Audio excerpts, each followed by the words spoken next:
সবাইকে সালাম, নমস্কার, আদাব। প্রত্যেকে আশা করি খুব ভালো আছেন এবং অনেকেই আনন্দে আছেন, অনেকেই হয়তো দুঃখে আছেন। আমি হচ্ছি SLST2 একজন ফ্রেশার্স ক্যান্ডিডেট 2025-এর। আপনারা প্রত্যেকেই অবগত আছেন যে 18ই ডিসেম্বর রোজ বৃহস্পতিবার বেলা 11টার সময় আমাদের কলকাতা চলো যে অভিযান তার কিন্তু ডাক দেওয়া হয়েছে এবং আমাদের যে কলকাতা চলো অভিযান, সেই অভিযানের যে জমায়েত স্থান তা হচ্ছে শিয়ালদা চত্বর। সেখানে আমরা প্রত্যেকেই সেখানে কিন্তু সমবেত হব এবং সেখান থেকেই কিন্তু আমাদের যে অভিযান তা বা আন্দোলন তা কিন্তু শুরু হবে। এবং আমি এই কারণে আবার ভিডিও বার্তার সহিত বলতে চাইছি যে আপনারা প্রত্যেকে জানেন যে যারা অনেকেই একাদশ দ্বাদশে 70-70 পেয়েও আপনারা ডাক পাননি, কিন্তু নবম দশমে কিন্তু আপনারা কিন্তু অনেকেই কিন্তু ডাক পেয়েছেন। সেক্ষেত্রে আপনাদেরকে জানিয়ে রাখা খুব দরকার, যারা হয়তো যে সমস্ত ফ্রেশার্সরা ডাক পেয়েছেন, ডাক পাওয়ার ফলে আপনারা আনন্দে আপ্লুত হয়ে আছেন, তাহলে এতে আনন্দে আপ্লুত হওয়ার কিছুই নেই।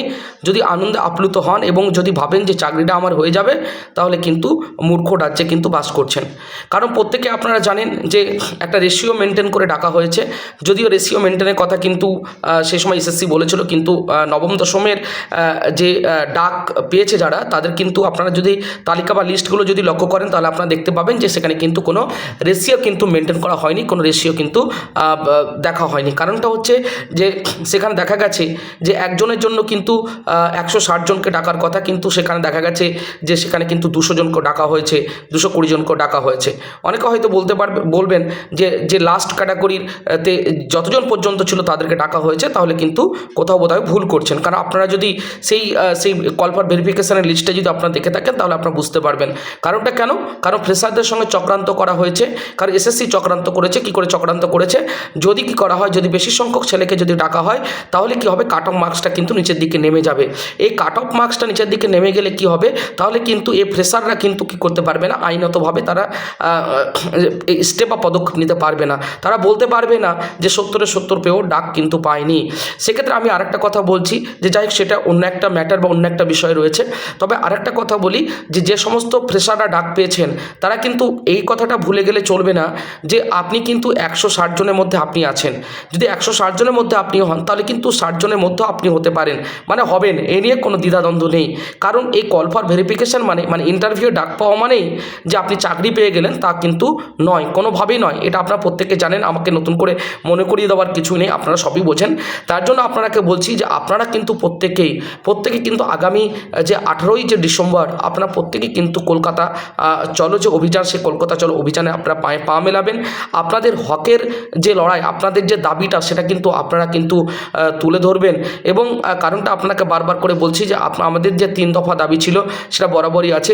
যে আমাদের কি করতে হবে, আমাদের কিন্তু যে 10 নম্বর যে ইন সার্ভিসদের নাম করে যে 10 নম্বরের যে কথাটা বলা হচ্ছে, সেটা একদম ইলিগাল, অবৈধ। সেই 10 নম্বর একদম পুরোপুরিভাবে বাতিল করতে হবে।